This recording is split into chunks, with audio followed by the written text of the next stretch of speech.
নমস্কার। স্বামী শিষ্য সংবাদের একটি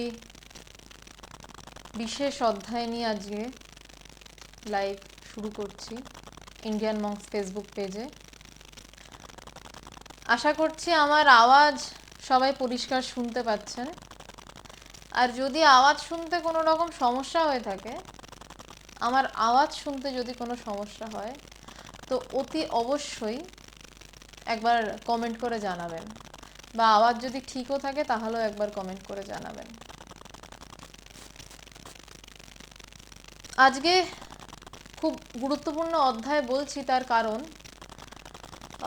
আগের দিন আমরা আলোচনা করেছিলাম স্বামী বিবেকানন্দ রামকৃষ্ণ মঠ ও মিশনের যে ধারা আমরা দেখতে পাই, যে সন্ন্যাসীদের ধারা দেখতে পাই, সেই ধারার প্রথম ঠাকুরের পর স্বামী বিবেকানন্দ 4 জনকে সন্ন্যাস দীক্ষা দিলেন। এবং আগের দিন যত দূর আমরা দেখেছিলাম, সেখানে যেটা হয়েছিল যে স্বামীজি তাদের সন্ন্যাস দীক্ষা দিয়েছেন। এখনো দীক্ষাটা তখন অবধি দেওয়া হয়নি। ওই চ্যাপ্টারটা বেশ বড় চ্যাপ্টার, একসাথে শেষ করিনি, একসাথে শেষ করার চেষ্টাও করিনি, কারণ খুব গভীর তত্ত্ব ছিল চ্যাপ্টারটার মধ্যে। স্বামীজির আগের দিন অবধি দেখেছিলাম তারা তাদের আদ্যশ্রাদ্ধ শিষ্য করলেন, শিষ্য পালন করলেন শ্রী শরৎচন্দ্র চক্রবর্তী, এবং তারপর আজকে তাদের সন্ন্যাস গ্রহণ সম্পূর্ণ হবে। এবং তাছাড়া স্বামীজি শিষ্যকে কি কথা বলছেন, সন্ন্যাস আসলে কি। মূলত আমরা যারা জগতে চলে ফিরি, মানে এমনি নর্মাল জামা গায়ে দিয়ে, যেমন আমি জামা গায়ে দিয়ে রয়েছি, তারা কেউ খুব একটা জানতে আগ্রহী হই না যে একজন সন্ন্যাসী হয় কেন। প্রথম তো প্রশ্ন যে একজন সন্ন্যাসী কেন হচ্ছে। সবার গায়ে এত রং বেরঙের জামা, ওরা কেন একটা রঙের জামা পরে ঘুরে বেড়ায়? কারণ কি? কি সেই ধন পেয়ে গেছে, কি সেই মণিমাণিক্য পেয়ে গেছে, যার জন্য তাদের আর কিছুরই প্রয়োজন নেই। তারা, আমরা হয়তো অনেকেই জানি না যে সন্ন্যাসীদের কিন্তু ভিক্ষাই জীবিকা। জীবিকা শব্দটা আমি ভুল ব্যবহার করলাম, মানে জীবন যেভাবে চালাতে হয়, খাদ্য তো লাগে, সেখানে চাকুরি যেমন একদম জীবিকা, তেমনি সন্ন্যাসীদের নিয়ম হচ্ছে যে সন্ন্যাসী প্রত্যেক দিন 3টে বাড়ি বা 5টা বাড়ি থেকে ভিক্ষা করবে, তার বেশি বাড়ি নয়। সে ভিক্ষা করবে এবং সে যদি কিছু পায় তাহলে সে খাবে, যদি কিছু না পায় তাহলে সে খাবে না। এটা সন্ন্যাসের আদর্শ। যদি মানে যদি কেউ কৃপা করে কিছু দেন তো খাবে, নয়তো খাবে না। এবার বলছে যে ভিক্ষান্ন পবিত্র। কেন পবিত্র, এটা আমার মনেও খুব প্রশ্ন ছিল যে সন্ন্যাসীদের ভিক্ষা করে কেন খেতে বলছে। কারণ বলছে ভিক্ষান্ন পবিত্র, ভিক্ষা করে যেই অন্ন জোটে তা খুব পবিত্র। তার কারণ মানুষে তো ভিক্ষাটা একটু বিরক্ত হয়ে দেয়। এই উত্তরটা ভগবান দিয়েছিলেন আমাকে, আমার গুরুদেব। একদিনকে মনে রয়েছে আশ্রমে রয়েছি মানে আমরা একটা আমাদের কম বয়সী ছেলেমেয়েদের একটা গ্রুপ ছিল, তো আমরা একসাথে ছিলাম। তো ভগবান হঠাৎ স্বামীজিদের বলেছিলেন যে তোরা ভিক্ষা করে নিয়ে আয়, আজ যা ভিক্ষায় জুটবে তাই আজ আমরা সবাই মিলে সেদ্ধ করে খাবো। তো তখন ভগবান, ওই একটি দিন আমার কপালে ছিল, তো সেই দিনে ভগবান ভিক্ষান্ন কেন পবিত্র সেটা ব্যাখ্যা করেছিলেন। এবং ভগবানের ভাষাতেই বলছি যে ভিক্ষা মানুষ বিরক্ত হয়ে দেয়, যে ভিক্ষা চাইতে এসছে দিয়ে দিলাম, সেই যে দেওয়াটা, সেই দেওয়াতে তার কোনো মন থাকে না, তার বিরক্তি মিশে থাকে। এমনি ধরুন আমরা কাউকে ধরুন কিছু খাওয়ালাম বা কিছু, সেখানে তো একটা আমাদের মন পড়ে যে আমরা তাকে এই কারণে খাইয়েছি, বা তাকে আমার ভীষণ ভালো লাগে বলে খাওয়ালাম। কিন্তু ভিক্ষা যাকে দিই আমরা, তাকে যে আমার ভীষণ ভালো লাগছে বা এমন কিছু নয়, আমরা কিছুটা বিরক্ত হয়ে ভিক্ষাটা দিই, নাও। তো বলছে যেহেতু তাতে কারোর কোনো মন নেই, কারোর কিছু চাওয়া নেই, কিছু পাওয়া নেই, তাই ওই ভিক্ষান্নটা পবিত্র। তো সন্ন্যাসীরা কিন্তু ওই ভিক্ষান্ন জুটলে খাবেন, নইলে খাবেন। অনেকেই আমাকে প্রশ্ন করেছে, আচ্ছা অভিজিৎ দত্ত সাউন্ডটা প্রবলেম হচ্ছে, এক্সট্রিমলি সরি। অভিজিৎ এবার হয়তো ঠিক আছে। কোনো কি আওয়াজ হচ্ছে শব্দের, নাকি এমনি সমস্যা হচ্ছে? একটু জানাবেন শব্দের যদি সমস্যা হয়। সাউন্ডে কি কোনো আওয়াজ হচ্ছে?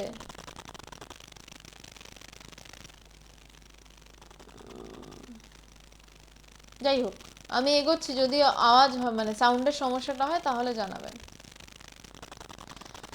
তো ভিক্ষান্নটা অনেকে এভাবেই দেয় আর কি। তো সেই খাবারটাতে কিন্তু কোনো রকম চাওয়া যেহেতু মিশে থাকে না, তাই জন্য ওটাকে পবিত্র বলা হচ্ছে। সন্ন্যাসীদের নিয়ম হচ্ছে, আচ্ছা আওয়াজ হচ্ছে, ওকে,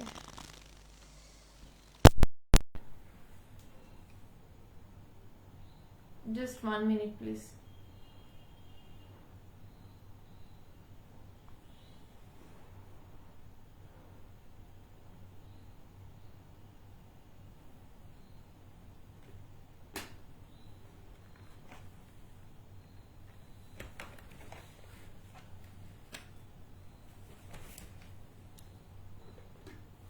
জাস্ট 1 মিনিট, একটু সেটআপটা চেঞ্জ করে নিচ্ছি।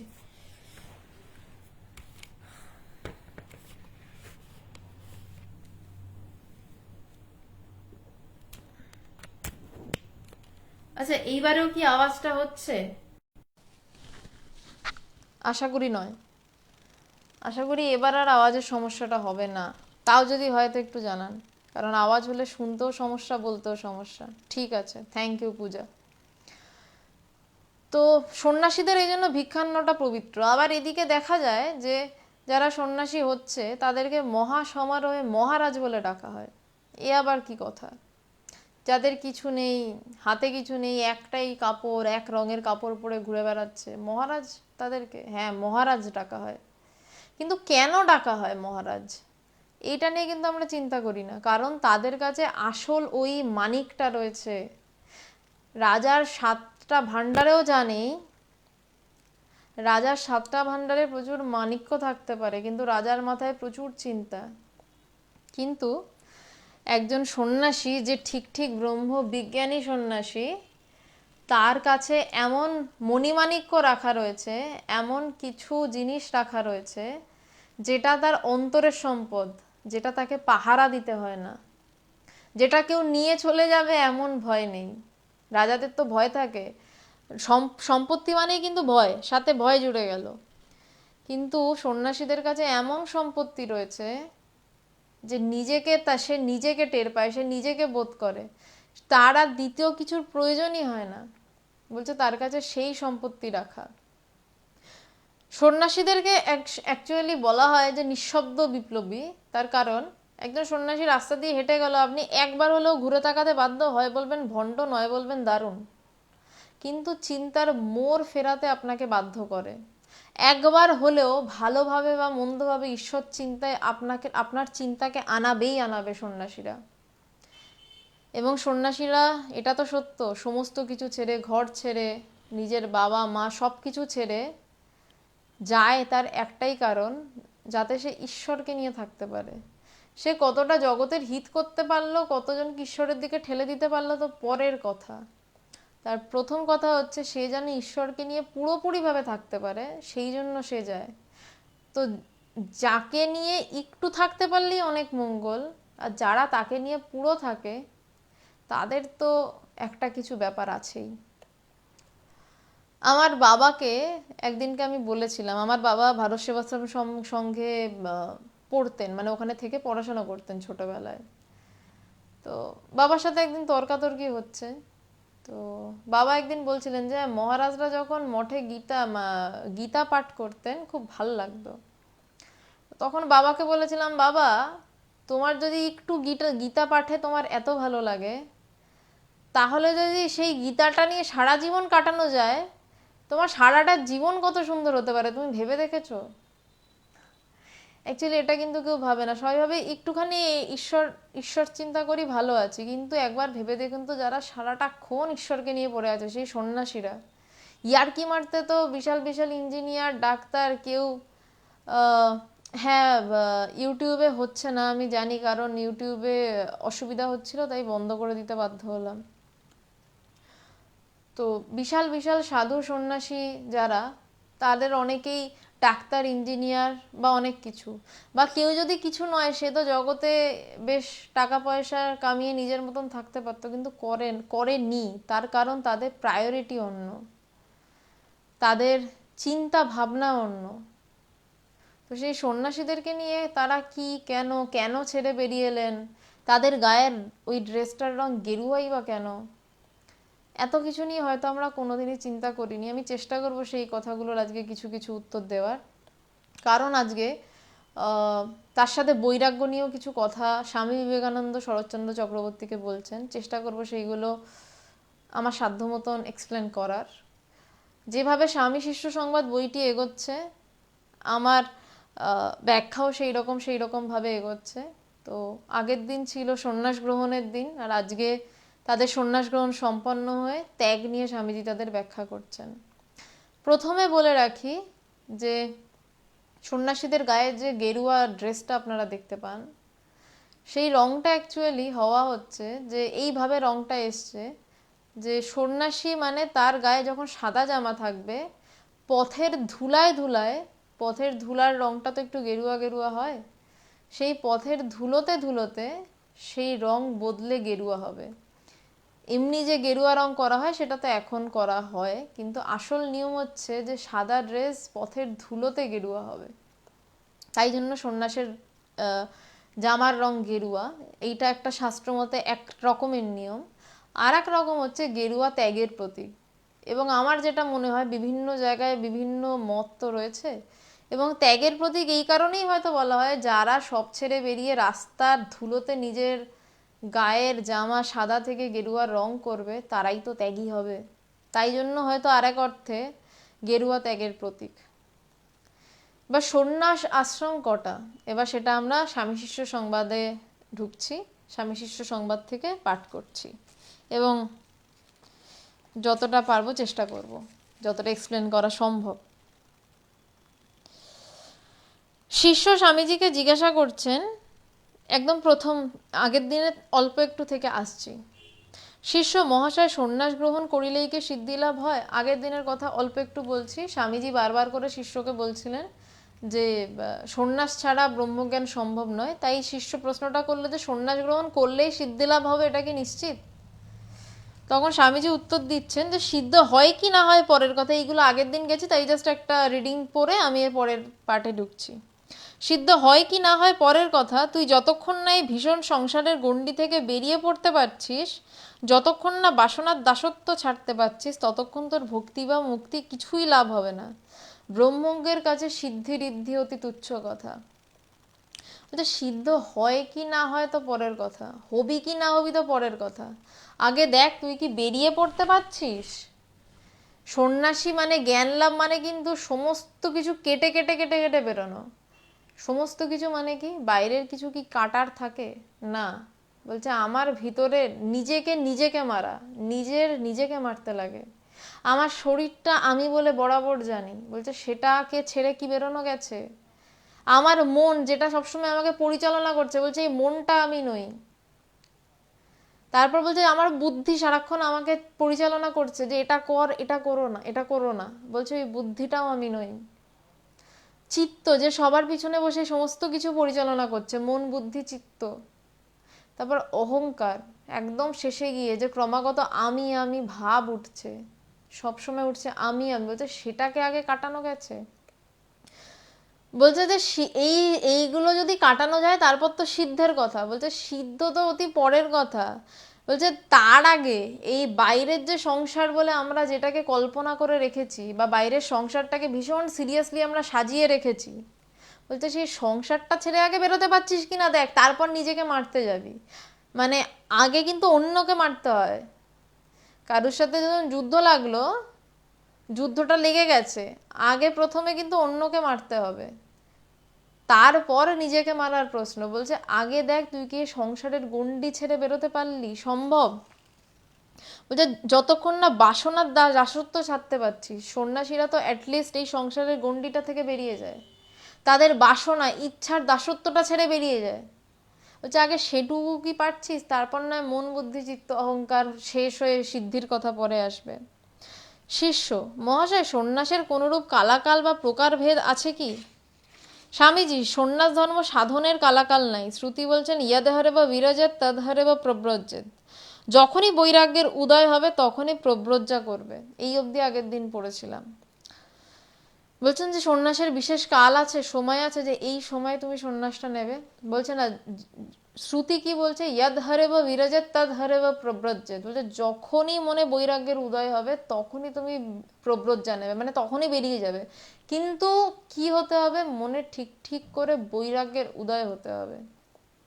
তো যখনই প্রপারলি বৈরাগ্যের উদয়, তখনই তুমি বেরিয়ে পড়ো। যোগাবাশিষ্ঠ রয়েছে, युवैव धर्मशील स्यात् अनित्यं खलु जीवितं को हि जानाति कस्याद् মৃত্যুকালো ভবিষ্যতি। জীবনের অনিত্যতা বশত যুবকালেই ধর্মশীল হবে, কে জানে কার কখন দেহ যাবে। আচ্ছা, আমি সংস্কৃতে ভীষণ পণ্ডিত আর কি, আমার সংস্কৃত পড়া বা উচ্চারণ নিয়ে কেউ দয়া করে ত্রুটি ধরবেন না, কারণ আমি সংস্কৃত একদমই জানি না, কারণ কোনোদিনই আমার স্কুলে বা কোথাও সংস্কৃত ছিল না। তো যতটা পারি ততটা পড়ি আর কি, বোঝা গেলেই হলো। তো এই শ্লোকটার মানে কি বলছেন যোগাবাশিষ্ঠতে, বলছে জীবনের অনিত্যতাবশত যুবকালেই ধর্মশীল হবে। ঠাকুর বলছেন জীবনের একমাত্র উদ্দেশ্য ঈশ্বর লাভ। কি বলছেন, জীবনের একমাত্র উদ্দেশ্য ঈশ্বর লাভ, একমাত্র। কিন্তু আমরা কি করি, জীবনটাকে একটু ভোগ তো করে নিই, কি করে ভোগ করি জানি না, ভোগ করতে গিয়ে প্রচুর দুর্ভোগ হয়। তো জীবনটা একটু ভোগ তো করি, একটু ফুর্তি তো করি, এই একটু আনন্দ করলাম, তারপর বিয়ে করলাম, তারপর নাতি নাতনি হলো, তাদেরকে মানুষ করতে করতেও জীবনটা প্রায় গেল, তারপর একটু ঈশ্বরের নাম গান করব। কিন্তু ঠাকুর রামকৃষ্ণদেব কি বলছেন, জীবনের একমাত্র উদ্দেশ্য ঈশ্বর লাভ। আমরা কিন্তু ওটা কোনোদিন মনে রাখি না। আমরা আগে মনে করি আগে এগুলো করে নিয়ে শেষে ওই ঠিক মেরে দিয়ে বেরিয়ে যাবে, একদম তাকে একটু ডাকলেই তিনি এসে হাজির হয়ে যাবেন আমার সামনে। কিন্তু না, এখানে যোগাবাশিষ্ঠও বলছেন, বশিষ্ঠ মুনি বলছেন যে জীবনের অনিত্যতাবশত যুবকালেই ধর্মশীল হবে, কারণ জীবন অনিত্য। জীবন কবে আছে কবে নেই জানা যায় না, আজ আছি কাল মরে যেতে পারি। বলছে কিন্তু তুমি যে একটা দিন পেলে, বলছে সেই একটা দিন ঈশ্বরীয় চিন্তা করে নাও। প্রথম যে কাজটা, যে জীবনের একমাত্র উদ্দেশ্য ঈশ্বর লাভ, আগে ঈশ্বর লাভ করে নাও, তারপর যা খুশি করো। ঠাকুর বলছেন ব্রহ্মজ্ঞান আঁচলে বেঁধে যথা ইচ্ছা তথা যাও। ইয়ার কি মারা কথা নয়, ঠাকুর রামকৃষ্ণদেবের কথা। ব্রহ্মজ্ঞান আঁচলে বেঁধে যথা ইচ্ছা তথা যাও, মানে প্রথম, আচ্ছা বলছেন শোনা যাচ্ছে না, আচ্ছা এবার শোনা যাচ্ছে? কেউ একটু কনফার্ম করুন তো প্লিজ, কাইন্ডলি একটু কনফার্ম করুন। এবার শোনা যাচ্ছে কি? আমি মাইক টাইক সব খুলে দিয়েছি, আশা করি এবার আর কোনো সমস্যা হওয়ার কথা নয়। পূজা বা যে আছো একটু কাইন্ডলি কনফার্ম করো। তো বলছেন যে জীবনের অনিত্যতা বশতই যুবকালে ধর্মশীল হবে, কাল যদি মরে যাও তার কোনো ঠিক ঠিকানা নেই। তো প্রথম যেটা কাজ, জীবনের একমাত্র উদ্দেশ্য ঈশ্বর লাভ, সেটাকে আগে ঈশ্বর লাভটা করে নাও, তারপর বলছে কি ব্রহ্মজ্ঞান আঁচলে বেঁধে যথা ইচ্ছা তথা যাও। তো তারপর যেখানে খুশি সেখানে যাও, কোনো আসে যায় না, কিচ্ছু আসে যায় না, কিন্তু প্রথমে তাকে জেনে নাও। মানুষের কি হয়, শেষে তাকে দেখি যদি জানতে পারি, তাই এত ভোগান্তি। তাই জন্য কোনোটাই ভোগ হয় না, পুরোটাই দুর্ভোগ হয়, পুরোটা দুর্ভোগেই কাটে মানুষ। মানুষ জীবনের লাস্টে গিয়ে বলে যে সারাটা জীবন কি পেলাম, দ্যাটস আ বিগ জিরো। এখন বোঝা যাবে না, জীবনের শেষ প্রান্তে থাকা কোনো মানুষকে গিয়ে জিজ্ঞাসা করবেন সারা জীবন যে করলে কি পেলে, বলবে যোগফল শূন্য, যোগফল শূন্য বলে। আমারই অনেকজনকে, 2-3 জনকে জিজ্ঞাসা করেছিলাম শেষ বয়সে কি পেলে, বলছে যোগফল শূন্য, কিছু নেই, কিছু পেলাম না।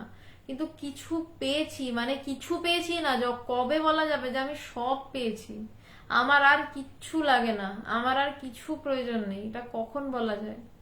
যখন তাকে জানা যায়, তখন সব করে বলা যায় যে আমি সব পেয়েছি, আমি পরিপূর্ণ। পূর্ণাৎ পূর্ণশ্চ পূর্ণমিদং পূর্ণাৎ পূর্ণমুদচ্যতে, আমি পুরো পূর্ণ হয়ে বসে রয়েছি, আর কিচ্ছু নয়। তো বলছেন জীবনের অনিত্যতা বশত যুবকালে ধর্মশীল হবে, কে জানে কার কখন দেহ যায়। শাস্ত্রে চতুর্বেদ সন্ন্যাসের বিধান দেখতে পাওয়া যায়। শাস্ত্রে 4 রকমের সন্ন্যাসের বিধান দেখতে পাওয়া যায়। 1 নম্বর বিদ্যৎ সন্ন্যাস, 2 নম্বর বিবিদিশা সন্ন্যাস, 3 নম্বর মর্কট সন্ন্যাস, 4 নম্বর আতুর সন্ন্যাস। শাস্ত্র বলছে 4 রকমের সন্ন্যাস দেখতে পাওয়া যায়। সন্ন্যাস 4 রকম ভাবে মানুষ 4 রকম মনের অবস্থা নিয়ে সন্ন্যাস নিতে পারে। একটা প্রথম বিদ্যৎ সন্ন্যাস। বলছেন হঠাৎ ঠিক ঠিক বৈরাগ্য হলো, ও তখনই সন্ন্যাস নিয়ে বেরিয়ে পড়লে, এটি প্রাক জন্ম সংস্কার না থাকলে হয় না, ইহার নাম বিদ্যৎ সন্ন্যাস। আমরা কথামৃতে পাই লালাবাবুর কথা। লালাবাবুর বিশাল ব্যবসা ছিল, বিশাল ধনী পরিবারের লোক, নিজে বিশাল ব্যবসায়ী। তিনি বসে তেল মাখছিলেন এবং তার মেয়ে পুকুর থেকে মোস্ট প্রবাবলি হাঁস বা কিছু একটা ডাকছিল। ডাকতে গিয়ে তার মেয়ে বলেছিলেন, বাবা বেলা যে যায়। দারুণ গল্প, অবাক হয়ে গেছিলাম পরে। কি বলছেন যে বাবা বেলা যে যায়। জাস্ট এই কথাটুকু শুনলেন এবং লালাবাবু সাথে সাথে ওই যে বাড়িতেও আর ঢুকলেন না। বেলা যে যায় শুনে তার মনে হলো বেলা চলে যাচ্ছে, আমাকে ঈশ্বর লাভ করতে হবে। ওই যে তেল মাখছিলেন ওইভাবেই কাঁধে গামছা দিয়ে বেরিয়ে পড়লেন। তার ছেলে মেয়ে ব্যবসা সব বিলি ব্যবস্থা করে যাব, কিচ্ছু ভাবলেন না। শুধু একটা শব্দ লাইন শুনলেন তিনি কানে, বাবা বেলা যে যায়। তার মনে হলো আমার তো এখন ঈশ্বর লাভ হলো না, তিনি সেই মুহূর্তে ছেড়ে বেরিয়ে গেলেন। বলছেন এটাকে বিদ্যৎ সন্ন্যাস বলা হয়, যে হঠাৎ ঠিক ঠিক বৈরাগ্য হলো তখনই সন্ন্যাস নিয়ে বেরিয়ে গেল। যেন হঠাৎ ঠিক ঠিক বৈরাগ্য হলো। লালাবাবু বলছে হঠাৎ ঠিক ঠিক বৈরাগ্য হলো, ওই লাইনটা শুনে বাবা বেলা যে যায়, আর তখনই সে বেরিয়ে পড়লো ঈশ্বর লাভ করার উদ্দেশ্যে। এটাকে বলা হচ্ছে বিদ্যৎ সন্ন্যাস। এটা হয় হয় না তা নয়, শুধু শাস্ত্রে বলে গেছে তা নয়, কিন্তু বলছেন যে এটার জন্য অনেক অনেক জন্মের সংস্কার থাকতে হবে, নইলে এরকম চট করে সব ছেড়ে বেরোনো সম্ভব নয়। আত্মতত্ত্ব জানবার প্রবল বাসনা থেকে শাস্ত্রপাঠ ও সাধনাদি দ্বারা স্বস্বরূপ অবগত হইবার জন্য কোন ব্রহ্মজ্ঞ পুরুষের কাছে সন্ন্যাস নিয়ে সাধ্যায় ও সাধন ভোজন করতে লাগলো, একে বিবিদিশা সন্ন্যাস বলা হয়।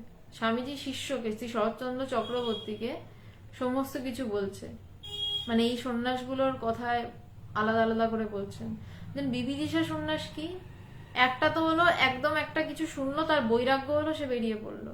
বিবিদিশা সন্ন্যাস হচ্ছে যে তার ব্রহ্মকে জানার ইচ্ছা হলো, নিজেকে জানার ইচ্ছা হলো, সে কোনো সদ্গুরুর কাছে গেল, গিয়ে আত্মতত্ত্ব শুনছে শুনছে শুনছে, সন্ন্যাস নিল, সন্ন্যাস নিয়ে আত্মতত্ত্ব শুনতে শুনতে সাধন ভোজন করতে লাগলো, তাকে বিবিদিশা সন্ন্যাস বলা হয়। এই প্রসঙ্গে বলে রাখি, সন্ন্যাস কথার অর্থ সম্যক রূপে অজ্ঞান নাশ। যখন যার অজ্ঞান সম্যক রূপে নাশ হচ্ছে, যার মধ্যে কোনো অজ্ঞানের রেখা মাত্র নেই, এটা শাস্ত্র হিসাবে বলছে, তাকে বলা হচ্ছে সন্ন্যাসী। তার সব তখন জ্বলে গেছে। গেরুয়া রংটা দূর থেকে দেখলে মনে হয় যেন জ্বলছে, ওই জন্যই এই রং, জ্বলে গেছে সব। তো বলছে এই হচ্ছে বিবিদিশা সন্ন্যাস। যে একটা তাহলে কি দাঁড়ালো, প্রথম হচ্ছে বিদ্যৎ সন্ন্যাস। বিদ্যৎ সন্ন্যাস হচ্ছে আমি হঠাৎ করে বৈরাগ্য এলো, সে তক্ষুনি বেরিয়ে গেল, সে কিচ্ছু দেখলো না। আর একজনের হচ্ছে তার ব্রহ্মকে জানার ইচ্ছা হয়েছে, সে কোনো ব্রহ্মজ্ঞ গুরুর কাছে গেল, কারণ গুরু ছাড়া জ্ঞান অসম্ভব। আবারও বলছি লাইনটা, গুরু ছাড়া জ্ঞান অসম্ভব, গুরু ছাড়া জ্ঞান লাভ হয় না। গুরু ছাড়া ঈশ্বরীয় পদে একটু আধটু এগোনো যায়, খুব একটা এগোনো যায় না। এবং তারপর সে গুরুর কাছে সাধন ভজন পাঠ এসব করলো, করে তারপর সে যে সন্ন্যাসটা নিল তার নাম বিবিদিশা সন্ন্যাস। এইবার হচ্ছে মর্কট সন্ন্যাস। এটা একটু মজার বিষয়, এটা একটা মজা রয়েছে। বলছে সংসারের তাড়না, স্বজন বিয়োগ বা অন্য কোনো কারণে কেউ বেরিয়ে পড়ে সন্ন্যাস নেয়, কিন্তু এ বৈরাগ্য স্থায়ী হয় না, এর নাম মর্কট সন্ন্যাস। মর্কট সন্ন্যাস বলছে সংসারে একটু দুঃখ দেখেছে, বা ভালো করে বিয়ে হচ্ছে না বা কিছু, হঠাৎ বৈরাগ্য এসছে, সন্ন্যাস নিয়ে নিল, কিন্তু তার মনে বৈরাগ্য দৃঢ় নয়, স্থায়ী নয়। ওই জন্য চট করে কখনো সন্ন্যাস দেওয়া হয় না, কারণ বেশিরভাগ মানুষের মনেই না বৈরাগ্যটা স্থায়ী নয়। ঠিক চট করে একটা ভাবের মধ্যে সন্ন্যাস নিয়ে বসে, তারপর সেই সন্ন্যাস রক্ষা করতে পারে না। বলছে এটাকে মর্কট সন্ন্যাস বলা হয়। ঠাকুর যেমন বলতেন, বৈরাগ্য নিয়ে পশ্চিমে গিয়ে আবার একটা চাকরি বাগিয়ে নিলে, তারপর চাই কি পরিবার আনলে, আবার বিয়ে করে ফেললে। ঠাকুর এটার খুব সুন্দর উদাহরণ দিতেন মর্কট সন্ন্যাসের। বলছেন খুব বৈরাগ্য হয়েছে, বৈরাগ্য নিয়ে পশ্চিমে চলে গেছে, পশ্চিমে গিয়ে সন্ন্যাস টন্যাস নিয়ে নিয়েছে। বলছে বৈরাগ্য নিয়ে পশ্চিমে গিয়ে একটা চাকরি করে নিল, সন্ন্যাস নিয়ে চলে গেছে, ততদিনে তার মধ্যে থেকে তো বৈরাগ্য উধাও।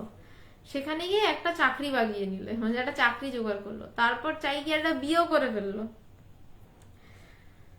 আর এক প্রকার সন্ন্যাস আছে, যেমন মুমূর্ষু বা রোগশয্যায় শায়িত, বাঁচবার আশা নাই, তখন তাকে সন্ন্যাস দেবার বিধি আছে। এটা একটা বিধি রয়েছে যে ভীষণ মুমূর্ষু মানুষ, যে রোগশয্যায় শুয়ে তার বাঁচার আর আশা নেই, তাকে সন্ন্যাস দেওয়ার একটা বিধি রয়েছে। সে যদি মরে তো পবিত্র সন্ন্যাস ব্রত গ্রহণ করে মরে গেল, পরজন্মে এই পুণ্য লাভে ভালো ফল হবে।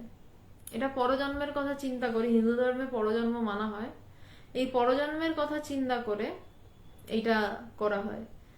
যে যে প্রায় মরবে, মানে তার আর বাঁচার আশা নেই, তাকে শেষ শয্যায় সন্ন্যাস দান করলেন কোনো ব্রহ্মজ্ঞ পুরুষ, যে এর ফলে এর পরজন্মে একটা ভালো সংস্কার নিয়ে আবার জন্মাবে।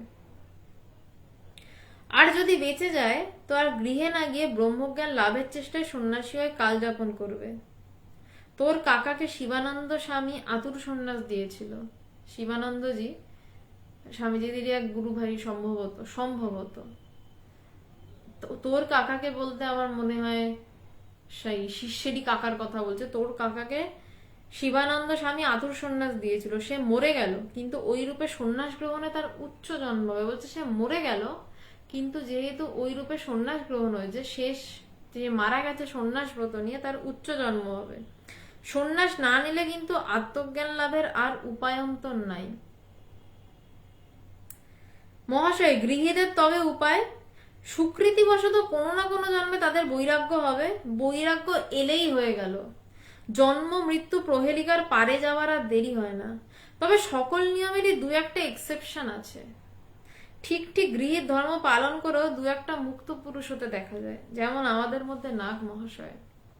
স্বামীজি আবারও বলছে, সন্ন্যাস না নিলে কিন্তু আত্মজ্ঞান লাভের আর উপায়ন্তর নেই। বলছে আর হবে না। এটা নিয়ে আমি আগের দিনও আপনাদেরকে বলেছিলাম একটা ঘটনা, আজকে আবারও বলছি। আমার গুরুদেব ভগবান কিন্তু গৃহী। তার আধ্যাত্মিক পথে যাওয়া তার বিয়ের পরে, তার কন্যা সন্তান জন্মানোর পর। কিন্তু বলছে ভিতরে ব্রহ্মজ্ঞানের জন্য কি দরকার, বারবার স্বামীজি কি বলছেন, ভিতরে বৈরাগ্য দরকার। তো ভগবান যখন এই কথাটা স্বামীজি শুনেছিলেন যে সন্ন্যাস না নিলে আত্মজ্ঞান লাভের ঠিক ঠিক আত্মজ্ঞান লাভের উপায় নেই, তার কিন্তু তখন একবারও মনে হয়নি আমার নতুন বিয়ে, আমার উপর আমার শুধু মেয়ে এবং বউই নয়, আমার উপর আমার গোটা ভাইরা সবাই দাঁড়িয়ে রয়েছে আমার রোজগারের উপর, আমি সন্ন্যাসী হয়ে বেরিয়ে গেলে এদের কি হবে, কিচ্ছু ভাবেননি। তার কারণ তিনি ব্রহ্মজ্ঞান লাভের জন্য এতটা পাগল ছিলেন। আসল বৈরাগ্য তো হচ্ছে যে বাইরের যা সে দেখা যায় তা নয়, আসল বৈরাগ্য বা বৈরাগ্য নয় কিন্তু ভিতরের খেলা। আমার ভিতরে কি আছে, আমার ভিতরে কি সম্পত্তি আছে, 10 কাঠা জমি আছে, না আমার বাইরে 10 কাঠা জমি। ভগবান সাথে সাথে তার গুরুদেব পবিত্রানন্দজিকে গিয়ে বলেছিলেন যে আমি কি তাহলে সন্ন্যাস নেব। পবিত্রানন্দজি বারণ করেছিলেন, বলেছিলেন না, মা বলছেন গৃহীর অন্তর সন্ন্যাস। মায়ের কথা স্বামীজি নিজেই বলতেন, হাইকোর্টের কথা স্বামীজি বলছেন এটা, কিন্তু মা বলছেন গৃহীদের অন্তর সন্ন্যাস। কারণ যে গৃহী, সে যদি এখন সবকিছু ছেড়ে বেরিয়ে যায়, তাহলে তো তার সমস্ত কিছু মানে চলে যাবে আর কি, মানে সে তো ওভাবে পারবে না, মানে তার তার ফ্যামিলি সাফার করবে। এবার স্বামীজি বলছেন যে দু একটা এক্সেপশন আছে, ভগবান তো সেই এক্সেপশনের মধ্যেই পড়েন। স্বামীজি বলছেন তিনি যাকে দেখেছিলেন নাগ মহাশয়, বলছেন তিনি গৃহী, কিন্তু দু একটা এক্সেপশন আছে, নাগ মহাশয়ের কথা বললেন। তো তখন শিষ্য জিজ্ঞাসা করছে গৃহীদের তাহলে উপায় কি। স্বামীজি বলছেন অনেক জন্ম সুকৃতির ফলে কোনো না কোনো জন্মে তাদের বৈরাগ্য হবে। কিন্তু আমি ভগবানের কথাটা কেন বললাম, যে তার ভিতর থেকে এতটাই বৈরাগ্য ছিল, এতটাই কোনো কিছুর সাথে কানেকশন না থাকা ছিল, সে কিন্তু ব্রহ্মজ্ঞান লাভের জন্য যে কোনো কিছু করতে তৎপর। সে বলেছিল যে আমি কি সন্ন্যাস নেব, তখন গুরুদেব আটকান, স্বামী পবিত্রানন্দজি, না তোমার সন্ন্যাস লাগবে না। আসল এই মনটা, আমি কি প্রস্তুত ব্রহ্মজ্ঞান লাভের জন্য সমস্ত কিছু করতে, বাইরে দিয়ে না, ভিতর দিয়ে কি আমি প্রস্তুত। বাইরে দিয়ে তো কিছু কিছু মানুষ হয়। শিষ্য মহাশয়, বৈরাগ্য সন্ন্যাস বিষয়ে উপনিষদাদি গ্রন্থেও বিশদ উপদেশ পাওয়া যায় না। শিষ্য বলছেন আচ্ছা, গোপা কুন্ডু মন্ডল, আপনার মাথার উপরে যার ছবি উনি কি আপনার ভগবান? হ্যাঁ, আমার মাথার উপরে যার ছবি উনি আমার ভগবান, আমার গুরুদেব। তো বলছেন যে শিষ্য বলছেন, মহাশয় বৈরাগ্য সন্ন্যাস বিষয়ে উপনিষদী গ্রন্থেও বিশদ উপদেশ পাওয়া যায় না। বলছেন বৈরাগ্য এবং সন্ন্যাস গ্রন্থেও বৈরাগ্য নিয়ে খুব একটা উপদেশ পাওয়া যায় না উপনিষদে। স্বামীজি বলছেন, পাগলের মতন কি বলছিস? বৈরাগ্যই উপনিষদের প্রাণ, বিচারজনিত প্রজ্ঞাই উপনিষদ জ্ঞানের চরম লক্ষ্য। তবে আমার বিশ্বাস ভগবান বুদ্ধদেবের পর থেকেই ভারতবর্ষে ত্যাগব্রত বিশেষ রূপে প্রচারিত হয়েছে এবং বৈরাগ্য বিষয় বিতৃষ্ণাই ধর্মের চরম লক্ষ্য বলে বিবেচিত হয়েছে। শিষ্য বলতেন যে বৈরাগ্য আর সন্ন্যাস সম্পর্কে উপনিষদে খুব একটা তো কিছু পাই না। এই বৈরাগ্য শব্দটা, এই বৈরাগ্য শব্দটা কি? বৈরাগ্য কাকে বলা হয়? যদি শাস্ত্র মতে একদম যাই, যে কোনো বিষয়ের উপর দোষ দর্শনকেই বৈরাগ্য বলা হচ্ছে। মানে আমার এটা ভালো লাগছে না, আমার এই সংসারটাকে ভালো লাগছে না, তা বলে কি আমার সন্ন্যাসের নামে কোনো সংসার সৃষ্টি করতে চাইছি না। বলছে সেটা আমি আমাকে নিয়ে থাকতে চাইছি। তার মানে কি কি বলবো, আত্মকেন্দ্রিক হয়ে যাওয়া না। যেই আমিটাকে নিয়ে আমি থাকতে চাইছি সেই আমিটা সবার মধ্যে ছড়ানো। রূপং রূপং প্রতিরূপ বভুব। যেই আমিটাকে নিয়ে আমি থাকতে চাইছি, এমনিতে তো মানুষ সবাইকে নিয়ে থাকতে চায়, কিন্তু থাকতে পারে কি? পারে না। কারণ সে নিজের আমিটাকে নিয়েই থাকতে পারে না, তো পরের আমিকে নিয়ে কি থাকবে? কিন্তু যে ঠিক ঠিক করে নিজের আমিটাকে টের পেয়ে যায়, সে তার কাছে সব আমি একাকার, সে তখনই ঠিক ঠিক ভাবে সবাইকে নিয়ে থাকতে পারে। কিন্তু তার জন্য কি দরকার না? বৈরাগ্য দরকার। বৈরাগ্যটা কি কি বস্তু? বাইরে থেকে যদি বলি বৈরাগ্য কি বস্তু, অ্যাকচুয়ালি বৈরাগ্য একটা অনুভব। যখন আমার যে কোনো বিষয়ের প্রতি দোষ দর্শন হচ্ছে, মানে আমার এই বিষয়টা ভালো লাগছে না, আমার এই বিষয়টা পছন্দ হচ্ছে না। আমার কি পছন্দ হচ্ছে না? আমার নিজের ভিতরে নিজের ডুবে থাকা পছন্দ হচ্ছে। আমি কতটা বৈরাগ্যবান তার মাপকাঠি কি না আমি নিজে কতটা আত্মচিন্তনে মগ্ন থাকছি। এবার বিষয়টা হচ্ছে, অনেকে বলতে পারেন যে আত্মচিন্তনে যদি আমি মগ্ন থাকি তাহলে তো জনক রাজা এত বড় রাজ্য চালাতেন, তাহলে তিনি এত বড় জ্ঞানী, তার সাথে আবার এত বড় ব্রহ্মজ্ঞানী বলা হয়। জনক রাজা তো সন্ন্যাসী ছিলেন না। বলা যেতে পারে যাজ্ঞবল্কের কথা, কই তারা তো সন্ন্যাসী ছিলেন না। কিন্তু মুশকিলটা কি জানেন তো, ওই জনক রাজা, ঠাকুর বলতেন যে জনক রাজা দু হাতে দুটো তলোয়ার নিয়ে ঘোরায়। সবাই জনক রাজা হয় না। জনক রাজার একটা গল্প শোনাই, তাহলে বোঝা যাবে যে জনক রাজা কি চরম বৈরাগ্যবান ছিলেন এবং তারপর তিনি রাজকার্য সম্পন্ন করতেন। এবং কিভাবে করতেন সেটা বলছি। জনক রাজার এক যিনি গুরুদেব ছিলেন অষ্টাবক্র মুনি। অষ্টাবক্র মুনি দুর্ধর্ষ ব্রহ্মজ্ঞানী। জনক রাজার অষ্টাবক্র মুনির কাছে বসে একদিনকে বেদান্ত শুনছেন। বেদান্ত শুনছেন, শুনতে শুনতে হঠাৎ খবর এলো মিথিলাতে আগুন লেগেছে।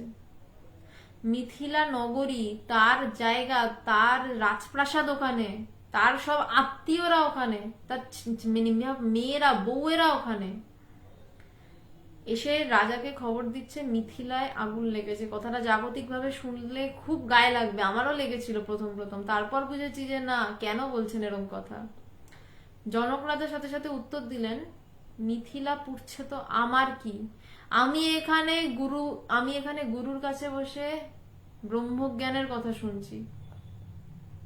আমি আবারও লাইনটা বলছি, দেশের রাজা, এবং শুধু যদি মনে করেন তার প্রজা পুড়ছে নয়, সেখানে তার রাজপ্রাসাদ, তার সমস্ত মানে আত্মীয় স্বজন ওখানে, যখন তাকে বসে খবর দেওয়া হচ্ছে, মানে যদি আমি বসে থাকি আমাকে খবর দিচ্ছে আমার বাড়ি পুড়ছে, কিন্তু তার এমন বৈরাগ্য, সে বসে বলছে আমি গুরুর কাছে বেদান্ত শুনছি, মিথিলা পুড়ছে তো আমার কি? এই জনক রাজা। সবাই জনক রাজা হতে পারে না। সবাই তখন দৌড়ায় যে আমার বাড়িটার আগুন লেগে গেল। সবাই যদি নিজেকে জনক রাজা ভাবতে চায়, এবং জনক রাজা যেরকম ছিলেন সে আত্মচিন্তায় ডুবে আছে এবং এতটাই গুরুগত প্রাণ যে গুরু বলছেন যে রেকাবে, ঘোড়ার রেকাবে পা দিয়েছেন। আমি জানি না গল্পটা আপনারা জানেন কিনা, এটা গল্প নয়, সত্য ঘটনা। বলছে রেকাবে পা ব্রহ্মজ্ঞান, একটা খুব সুন্দর গল্প রয়েছে উপনিষদে। জনকরাজ এবং অষ্টাবক্র মুনি, অষ্টাবক্র মুনি জনক রাজা দুজনের দেখা হয়েছে।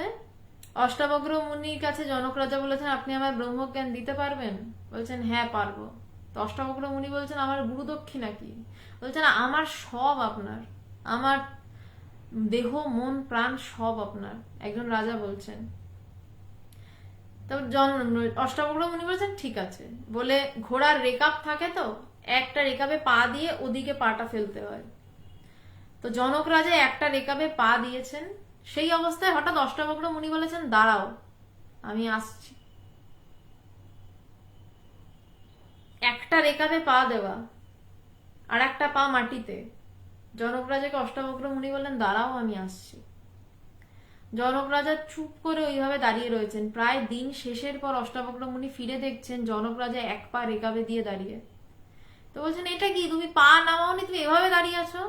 বলছেন প্রভু আপনি তো, আমার তো সবই আপনার, আপনি না বললে পা নামাই কি করে? এই ছিলেন রাজা জনক। বলছেন আপনি না বললে আমার তো সবই আপনার, আমি তো আপনাকে দিয়ে দিয়েছি। আমি পা দেওয়া অবস্থায় আপনি বললেন আসছি দাঁড়াও, তো আপনি না বললে আমি পা নামাই কি করে? এই জনক রাজা, তার জ্ঞানের গভীরতা কি! এই তার গুরুগত প্রাণ, গুরু ছাড়া কিচ্ছু বোঝে না। সে গুরুর কাছে বসে বেদান্ত শুনছে, বলছে যে মিথিলা পড়ছে আমার কি। এই তার বৈরাগ্য। জনক রাজা সবাই হতে পারে না। অনেকে নিজে জনক রাজা ভাবে নিজেকে, যে সে বোধহয় আত্মচিন্তনে পুরোপুরি মগ্ন, কিন্তু আসলে জনক রাজা হতে গিয়ে জনক হয়ে বসে। জনক রাজা আর হওয়া হয় না, জনক ঋষি হওয়া হয় না, তখন জনক হয়ে যায়। কারণ নিজেকে ওই ভাবে হয়তো সন্ন্যাসী হলাম না, কিন্তু আমি তো সারাক্ষণ আত্মচিন্তাতেই ডুবে রয়েছি। কিন্তু আত্মচিন্তায় ডুবে থাকতে গেলে এই জনক রাজা বলছে যে দুই হাতে দুটো তলোয়ার নিয়ে কাটছে, একদিকে সংসার কাটছে আর একদিকে সমস্ত কিছু কেটে কেটে উড়িয়ে দিচ্ছে। ঠাকুর বলতেন যে জনক রাজা ভারী মজা খেয়েছিল দুধের বাটি, এদিক ওদিক দুদিক রেখে খেয়েছিল দুধের বাটি। এই ধরনের একটা ছড়া আছে ঠাকুরের, জনক রাজাকে নিয়ে বারবার বলতেন। সেই জনক রাজা সবাই হতে পারে না, তবে চাইলে হওয়া যায়। যাজ্ঞবল্ক্য মুনির কথা বলি। যাজ্ঞবল্ক্য মুনি এরা কিন্তু সন্ন্যাসী ছিলেন না, কিন্তু বৈরাগ্যের কথা বলছি আমি। বৈরাগ্য কিন্তু ভিতরের। যাজ্ঞবল্ক্য মুনি, তার দুই স্ত্রী ছিল, দুই স্ত্রী আবার, এক স্ত্রী নয়, কাত্যায়নী এবং মৈত্রেয়ী দেবী। জনক রাজা এই যাজ্ঞবল্ক্য মুনি দেখলেন যে তিনি মুনি হয়েছেন, কিন্তু তার ব্রহ্ম জ্ঞান এখনো হয়নি। তখন দেখলেন যে না, এবার সব ছেড়ে আমাকে সন্ন্যাস নিতে হবে। তখন দুই স্ত্রীর মধ্যে সম্পদ ভাগ করে দিচ্ছেন। মৈত্রেয়ী দেবী কিন্তু বুদ্ধিমান ছিলেন। কাত্যায়নী দেবীর সম্পদ নিয়ে খুশি। মৈত্রেয়ী দেবী এসে জনকরাজকে বললেন যে তুমি কেন সম্পত্তি ভাগ করে দিয়ে কোথায় যাচ্ছ? বলছে যে আমি আরো কিছু লাভের আশায় যাচ্ছি। বলছে তোমাকে তো সম্পত্তি দিচ্ছি। বলছে আমার সম্পত্তি চাই না, যেই সম্পত্তি তুমি ত্যাগ করে যাচ্ছ তার মানে তুমি আরো বেটার কিছুর জন্য যাচ্ছ, আমার সেই সম্পত্তি লাগে। তখন যাজ্ঞবল্ক্য মুনি মৈত্রেয়ী দেবীকে নিয়েই সন্ন্যাস আশ্রমে প্রবেশ করেছিলেন। তো সন্ন্যাসের বৈরাগ্য বিষয়টা কিন্তু এইটা। আমার গুরুদেব ভগবান তিনি কিন্তু সন্ন্যাসী নন, কিন্তু এই যে স্বামীজি বলছেন এক্সেপশন, সবাই হয় না। ভগবান যেমন ডাইরেক্ট জিজ্ঞাসা করলেন আমি কি সন্ন্যাসী হব, এক মুহূর্ত দ্বিধা নেই যে আমার ব্রহ্মজ্ঞান লাগে, আমার ব্রহ্মজ্ঞান লাগে, আমাকে তার জন্য যা করার করতে হবে, এবং আমাকে আত্মচিন্তায় ডুবে থাকতে হবে। এটা সবার মধ্যে থাকে না। সবাই ভান করে আত্মচিন্তায় ডুবে আছে। এই ভান করতে করতে কিন্তু আত্মা থেকে অনেক অনেক দূর সরে যায়। শুধু আত্মা থেকে তো দূরে সরে না, গুরুর কাছ থেকেও অনেক দূর সরে যায় মানুষ। কিন্তু সে নিজেকে ভাবে যে সে সরে নেই। এটাও মায়া, এই সরে থাকাটাও মায়া। বলতে গেলে অনেক কিছুই বলা যায়। মানে এই সরে থাকা কাছে আসা দুটোই যেমন মায়া, আত্মচিন্তা করা এটাও একটা মায়া। কিন্তু আত্মচিন্তন করতে হয়, যেন করতে হয়। আমরা আত্মাতেই থাকি, আত্মাতেই আমাদের বসবাস, কিন্তু যেন করতে হয়। এই যেন একটা মাঝখানে রয়েছে, এই যেনটাই মায়া। এখানে বৈরাগ্য নিয়ে স্বামীজি বলছেন যে বৈরাগ্য উপনিষদের প্রাণ, বলছেন মূলই হচ্ছে বৈরাগ্য। বিচারজনিত প্রজ্ঞাই উপনিষদ জ্ঞানের চরম লক্ষ্য। বলছে বিচার করে করে যে জ্ঞান লাভ সেটাই উপনিষদের চরম লক্ষ্য। এই বিচারটা কেমন না, যেটা প্রথমে বললাম, আমি মন নই, এটা বোঝা, শুধু বলা নয়। আমি বুদ্ধি নই, এটা বোঝা। আমি চিত্ত নই, আমি অহংকার নই, শেষে আমিটাও নই। এই আমিটাও নই যখনই, তখনই সবকিছুর শেষ, তখনই তার প্রকাশ।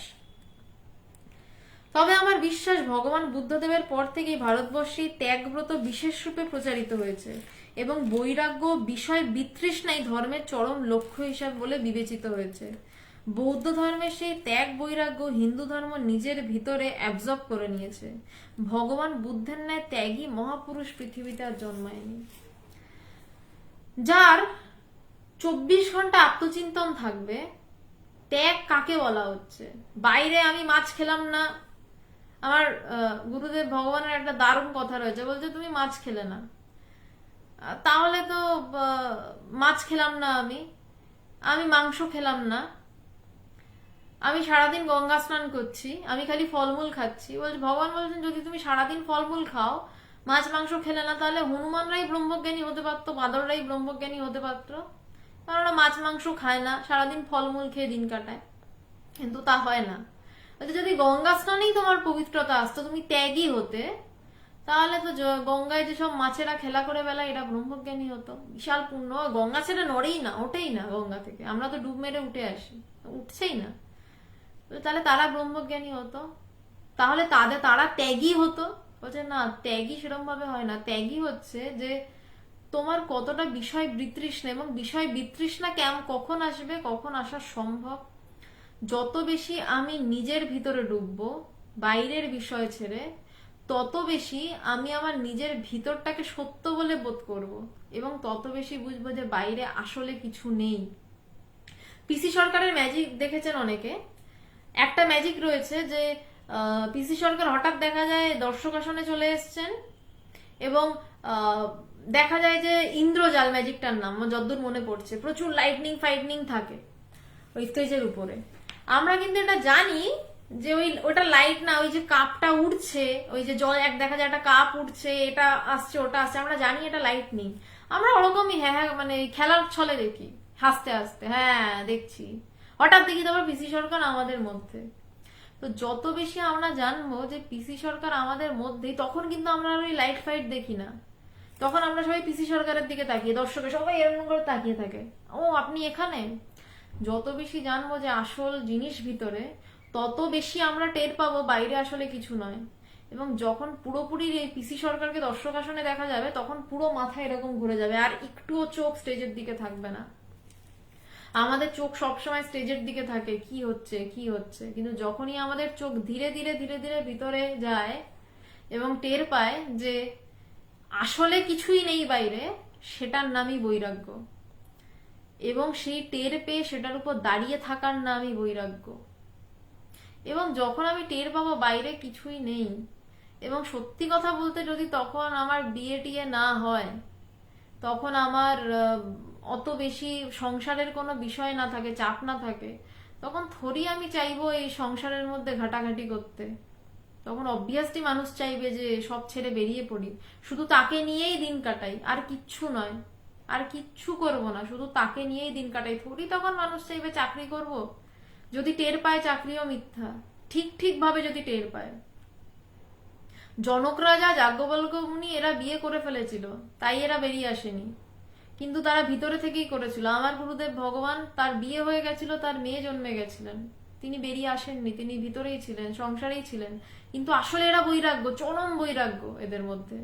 কিন্তু যারা সবকিছু ছেড়ে, তাদের কিছুই এখনো হয়নি, যাদের কোনো টান নেই, তারা কখনো চাইবে যে এটা করব, যখন তারা ভিতরকে ঠিক ঠিক করে জানবে, আত্মচিন্তা যা ঠিক ঠিক করে হবে, সে কখনো কি আর অফিসের স্ট্যাটিস্টিক্সের চিন্তা করতে চাইবে?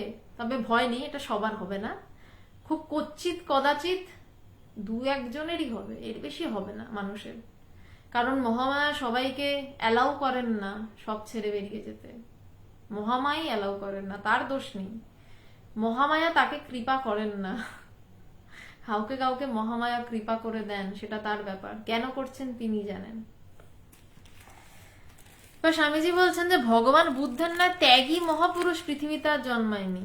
কেন ত্যাগী বলছে, কেন? বুদ্ধদেবের বৈরাগ্যের জন্য। একটা ছাগলকে বলি দিতে নিয়ে যাচ্ছে, বুদ্ধদেব দেখে বলছেন যে ছাগলকে বলি দেওয়ার দরকার নেই, আমাকে বলি দাও, আমি তো দেখতে আরো বড়, আমাকে বলি দিলে নিশ্চয়ই তোমার পুণ্য আরো বেশি হবে। এইটাই ত্যাগ, এই বৈরাগ্য। তার এতটুকু নিজের প্রতি আসক্ত নেই যে আরে আমায় বলি দিয়ে দেবে। একটা ছাগল শিশুর জন্য বলছে আমাকে বলি দিয়ে দাও। সামনের মানুষটাই বদলে গেল এই কথা শুনে, যে এই কথা কে বলতে পারে, এটা ছাগলের বদলে আমাকে বলি দিয়ে দাও। মানুষ তো সবার আগে নিজেকে বাঁচায়, মানুষ সব থেকে বেশি নিজেকে ভালোবাসে। নিজেকে মানুষ ভালোবাসে, নিজের কথা মানে মানুষের যা শুনতে ভালো লাগে তাই সে শোনে। এখন যদি কারোর ডিস্কো থেকে গিয়ে নাচতে ইচ্ছা করতো, সে তাই করতো। আবার কারোর হয়তো এই কথা শুনতে ভালো লাগছে, তাই আপনারা শুনছেন। আফটার অল আপনাদের যেটা ভালো লাগছে, আপনারা একটু ভালো করে নিজের মনের দিকে তাকিয়ে যদি দেখেন, নিজের ভালো লাগছে বলেই কিন্তু শুনছেন। সবটাই কিন্তু আমার উপর আগে ডিপেন্ডেন্ট। কে বলছে, ভালো বলছে না মন্দ বলছে, সেটা সেকেন্ডারি ফ্যাক্টর। আপনার শুনতে ভালো লাগছে তাই আপনি শুনছেন।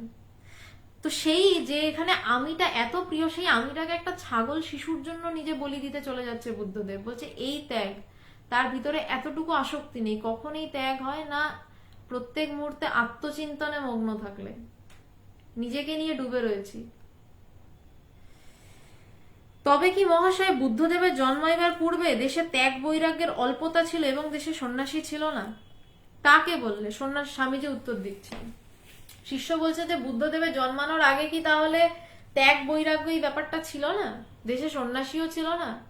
স্বামীজি বলছেন কে বললো এটা? সন্ন্যাস আশ্রম ছিল, কিন্তু উহাই জীবনের চরম লক্ষ্য সাধারণের জানা ছিল না। বৈরাগ্য দার্ঢ্য ছিল না, বিবেক নিষ্ঠা ছিল না। সেই জন্য বুদ্ধদেব কত যোগী, কত সাধুর কাছে গিয়ে শান্তি পেলেন না। তারপর ইহাসনে সুস্থতমে শরীরাং বলে আত্মজ্ঞান লাভের জন্য নিজেই বসে পড়লেন এবং প্রবুদ্ধ হয়ে তবে উঠলেন। শিষ্য বলছেন যে তাহলে বুদ্ধদেবের জন্মানোর আগে কি তাহলে কিছুই ছিল না? সন্ন্যাস ছিল না? স্বামীজি বলছেন ছিল, কিন্তু এই রকম বৈরাগ্যের নিষ্ঠা ছিল না। সন্ন্যাসী ছিলেন, বলছেন সেই জন্যই বুদ্ধদেব কত সাধুর কাছে গেলেন, কত সন্ন্যাসীর কাছে গেলেন, কিন্তু শান্তি পেলেন না মনে। তার মনে শান্তি হলো না। তার মানে কেন শান্তি হলো না? তারাও তো সন্ন্যাসী ছিল, কিন্তু তাদের সেই বৈরাগ্য ছিল না। শুধু সন্ন্যাসী হলেই নয়, সন্ন্যাসীর সেই বৈরাগ্য থাকতে লাগবে। বলছে সেই বৈরাগ্য ছিল না বলেই বুদ্ধদেব কোথাও গিয়ে শান্তি পেলেন না। তারপর তিনি নিজে বসে পড়লেন ইহাসানে সুস্থতমে শরীরম বলে। বলছে এই আসনেই আমি আমার শরীর শুকিয়ে ফেলবো, ব্রহ্মজ্ঞান যদি না হয় তো এই আসনেই আমার শরীর শুকাবে। এই বলে বুদ্ধদেব বসে পড়লেন এবং প্রবুদ্ধ হয়ে তবে উঠলেন। ভারতবর্ষে এই যেসব সন্ন্যাসীদের মঠফট দেখতে পাচ্ছিস, এসব বৌদ্ধদের অধিকারে ছিল। হিন্দুরা সেই সকলকে এখন তাদের রঙে রাঙিয়ে নিজস্ব করে বসেছে। ভগবান বুদ্ধদেব হতেই যথার্থ সন্ন্যাসাশ্রমের সূত্রপাত হয়েছিল। তিনি সন্ন্যাসাশ্রমের মৃত কঙ্কালাস্থিতে প্রাণ সঞ্চার করে গেছেন। স্বামীজি কিন্তু একবারও বলছেন না যে সন্ন্যাস আশ্রমের ব্যাপার ছিল না, বলছেন ছিল, কিন্তু সেইভাবে নিষ্ঠা ছিল না। বলছেন বুদ্ধদেব সেই মৃত কঙ্কালাস্থিতে প্রাণ সঞ্চার করে গেছেন। বলছেন বিষয়টা ছিল, একটা গাছ হয়তো মরে গেছে, মরবো মরবো করছে, বলছে গাছটা ছিল, সেখানে বুদ্ধদেব জল দিয়েছেন। জল দিয়ে আসলে সন্ন্যাস কেমন হবে, ঠিক ঠিক বৈরাগ্য হলে সন্ন্যাসী হওয়া যায় বা সন্ন্যাস নিতে পারা যায়, সেই জায়গাগুলো বুদ্ধদেব ধরিয়ে দিলেন। স্বামীজির গুরুভ্রাতা স্বামী রামকৃষ্ণানন্দ বলিলেন, বুদ্ধদেব জন্মাবার আগেও ভারতে আশ্রম চতুষ্টয় যে ছিল, সংহিতা পুরাণাদি তার প্রমাণস্থল। উত্তরে স্বামীজি বললেন, মন্নাদি সংহিতা পুরাণ সকল অধিকাংশ এবং মহাভারতের অনেকটাও সেদিনকার শাস্ত্র। ভগবান বুদ্ধ তার ঢের আগে। স্বামী রামকৃষ্ণানন্দ বলিলেন, তাহলে বেদে উপনিষদের সংহিতায় পুরাণে বৌদ্ধ ধর্মের সমালোচনা নিশ্চয়ই থাকতো, কিন্তু এই সকল প্রাচীন গ্রন্থে যখন বৌদ্ধ ধর্মের আলোচনা দেখা যায় না, তখন তুমি কি করে বলবে বুদ্ধদেব তার আগেকার লোক? দু চারখানি প্রাচীন পুরাণাদি বৌদ্ধ মতের আংশিক বর্ণনা রয়েছে, তা দেখে কিন্তু বলা যায় না যে হিন্দুর সংহিতা পুরাণাদি আধুনিক শাস্ত্র। এবার একটু জাগতিক কচকচানিতে ঢুকে গেছে, কোনটা আগে কোনটা পরে। উপনিষদ আগে না বুদ্ধদেব আগে এইসবে ঢুকে গেছেন। এবার স্বামীজি বলছেন, হিস্ট্রি পড়ে দেখতে পাবি হিন্দু ধর্ম বুদ্ধদেবের সব ভাবগুলি অ্যাবজর্ব করে এত বড় হয়েছে।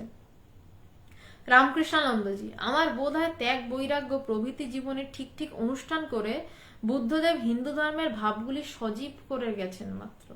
এটা এক দারুণ কথা বলেছেন। বলছেন যে আমার মনে হচ্ছে ত্যাগ বৈরাগ্য ওইগুলো জীবনে ঠিক ঠিক পালন করে বুদ্ধদেব এই হিন্দু ধর্মের ব্যাপারগুলোকে আরো উজ্জীবিত করে গেছেন। জীবনে পালন করাটাই তো মুশকিল। মুখে তো অনেক কিছু বলে দেওয়া যায়, বড় বড় ডায়লগ দেওয়া যায়, অনেক কিছু উপনিষদে লেখা থাকে, কিন্তু জীবনে পালন করার লোকটাই তো পাওয়া যায় না, জীবনে পালন করার লোকটাই তো নেই।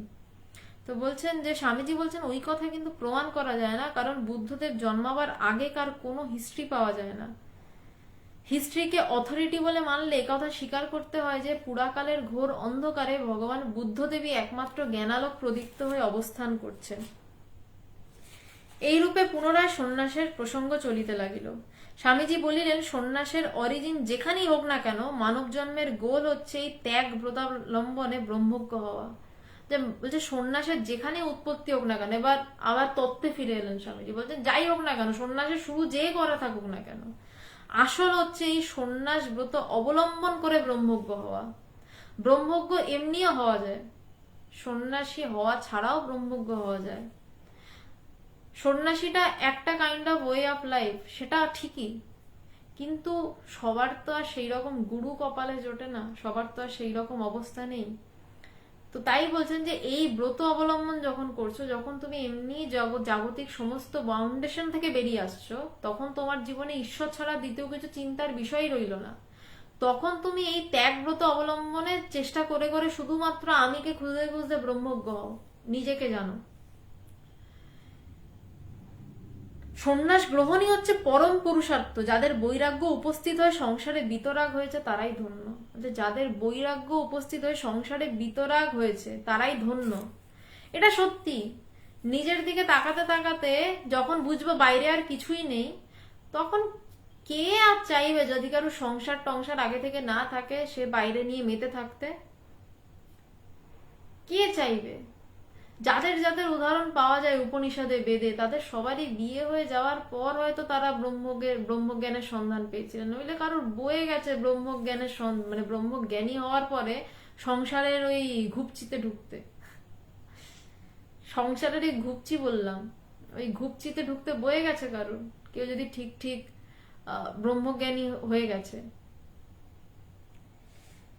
সন্ন্যাস গ্রহণই হচ্ছে পরম পুরুষার্থ। যাদের বৈরাগ্য উপস্থিত হয়ে সংসারের বিতরাগ হয়েছে তারাই ধন্য। শিষ্য মহাশয়, আজকাল অনেকে বলিয়া থাকেন যে ত্যাগী সন্ন্যাসীদের সংখ্যা বাড়িয়া যাওয়ায় দেশের ব্যবহারিক উন্নতির পক্ষে ক্ষতি হইয়াছে।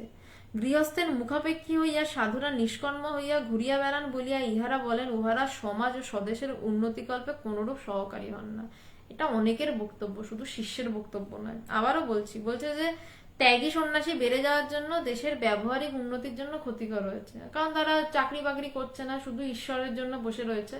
কিন্তু বাস্তবিক যদি দেখা যায়, গোটা দেশের জনসংখ্যার 0.5%ও সন্ন্যাসী নয়। সবাই সন্ন্যাসী হতে পারে না, সন্ন্যাসী হতে চাইলেই সন্ন্যাসী হওয়া যায় না। আচ্ছা পিন্টু রানা, আপনার সমস্ত প্রশ্নের উত্তর আমি শেষে দিচ্ছি, মানে একটু শেষ হয়ে যাক তারপর আমি দিচ্ছি, আপনি একটু পরে শেষের পর একটু প্রশ্নগুলো করলে ভালো হয়, নইলে ঠিক কথার ফ্লোটা আটকে যায়।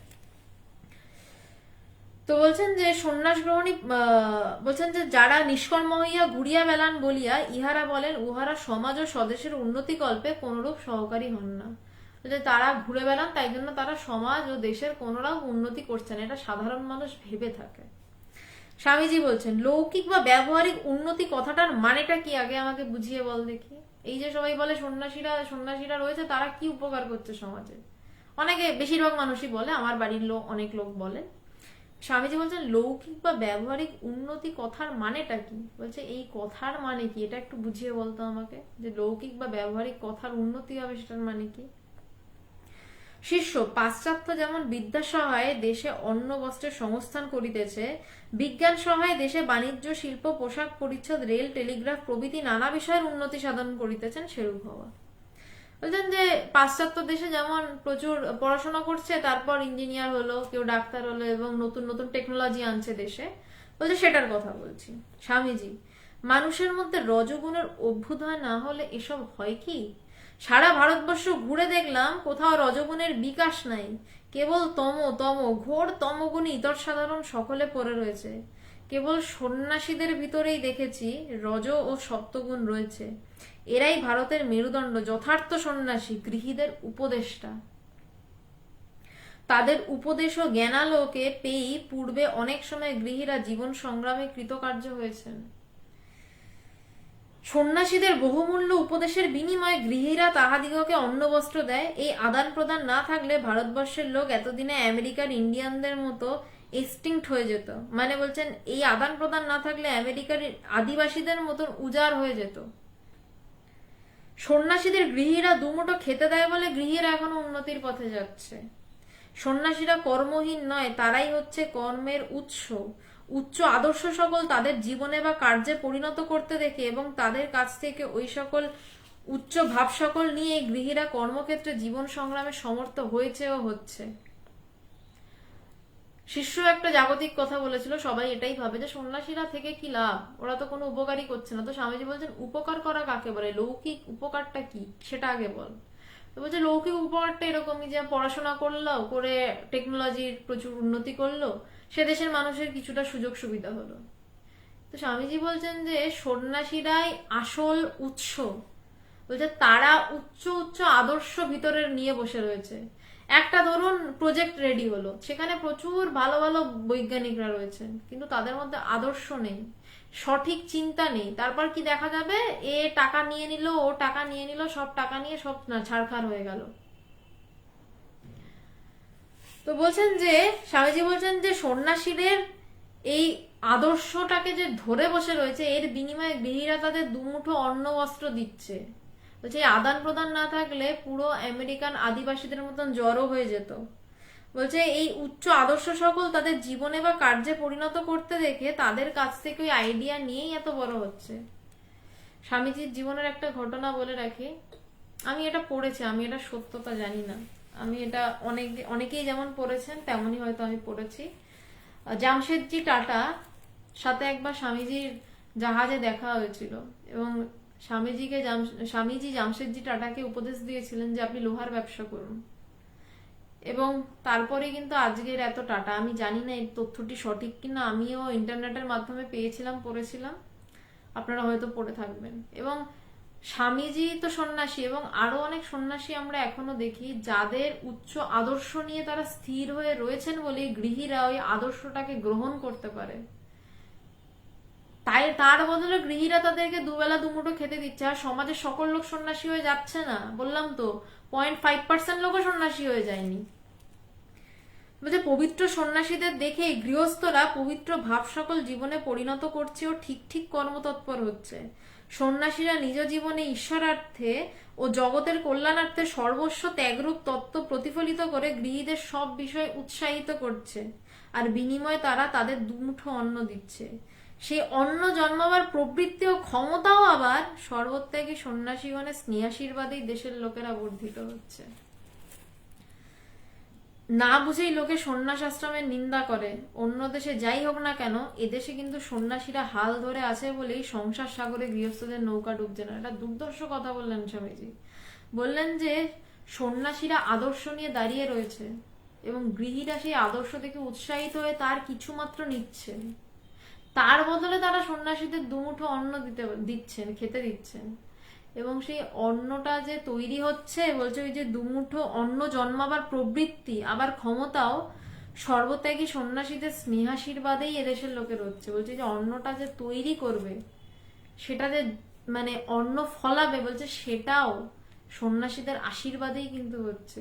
তাও সন্ন্যাসীরা পুরো ডিমান্ড করে না, বলছে তাদের বেঁচে থাকার মতন যদি দেয় তারা বেঁচে থাকে, এইটুকুই। বলছে অন্য দেশে যা হোক, এদেশে কিন্তু সন্ন্যাসীরাই গৃহস্থদের হাল ধরে রয়েছে। একজন কাউকে প্রচন্ড শক্ত হয়ে সামনে সব ছেড়ে দাঁড়িয়ে থাকতে হয়, তার পিছনে খেলা করে। গাড়ি রাস্তার উপর দিয়ে গাড়ি শা করে ছোটে, রাস্তাটা কিন্তু স্থির, রাস্তাটা কিন্তু একদম স্ট্যাগন্যান্ট হয়ে থাকে, রাস্তার কিন্তু চলাচল হয় না, উপর দিয়ে হাজার হাজার গাড়ি যায়। সন্ন্যাসীরা এরকম স্থির হয়ে আদর্শ ধরে থাকে। তারপর গৃহস্থেরা ওই আদর্শের উপর দিয়ে কিছুটা আদর্শ নিয়ে তারা দৌড়ায়। শিষ্য মহাশয়, লোক কল্যাণে তৎপর যথার্থ সন্ন্যাসী কয়জন দেখিতে পাওয়া যায়? এটা এখনো প্রশ্ন। বলছে লোক কল্যাণে তৎপর যথার্থ সন্ন্যাসী আর কতজন বা দেখতে পাওয়া যায়? এখনো সবাই এই প্রশ্নটাই করে চলেছে। 100 বছর প্রায় আগের কথা, 100 বছরেরও বেশি সময় আগের কথা, 1897 সালের কথা, এখন 2021 সাল। স্বামীজি, 1000 বছর অন্তর যদি ঠাকুরের ন্যায় একজন সন্ন্যাসী মহাপুরুষ আসেন তো ভরপুর। সেই ঠাকুর এসেছিলেন 100 বছর আগে, তার শিষ্য স্বামী বিবেকানন্দ, তার শিষ্য শ্রী শরৎচন্দ্র চক্রবর্তী, তিনি যে বই লিখেছেন সেটা নিয়ে আমরা আলোচনা করছি এখন বসে।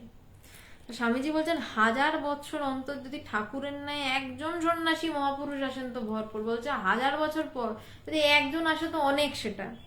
তিনি যে সকল উচ্চ আদর্শ ভাব দিয়ে যাবেন তা তার জন্মাবার 1000 বছর পর অব্দি লোকে নিয়ে চলবেন। বলছেন এরকম একজন যদি আসে, তিনি যে ভাব দিয়ে যাবেন সেটা নিয়ে সাধনা করতে করতে 1000 বছর লোকের কেটে যাবে, তাও লোকে বুঝবে না।